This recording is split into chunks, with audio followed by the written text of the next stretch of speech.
Crypto currency रे trading करबा India रे अलाउड किंतु ताकू टंका पर यूज करि परिबे नाही। इंडिया रे क्रिप्टो करेन्सी टिके कॉम्प्लिकेटेड। क्रिप्टो करेन्सी होची डिजिटल एंड वर्चुअल करेन्सी जहाँ क्रिप्टोग्राफी द्वारा सिक्योर्ड एंड आपको जालियाती करबा बहुत कष्ट। एथिरे ब्लॉकचेन टेक्नोलॉजी यूज करा हुए एंड डिसेंट्रलाइज नेटवर्क द्वारा ऑपरेट हुए।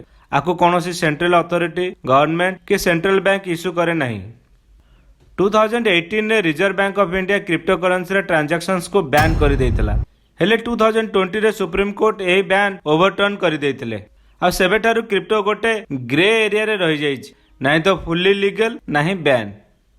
क्रिप्टो करेन्सी को आपण किनी परिबे, बिकी परिबे एंड रखी परिबे, हेले सेटा लीगल टेंडर नुहे, माने ताकू टंका परि गुड्स किनिया पई व्यवहार करि परिबे नाही।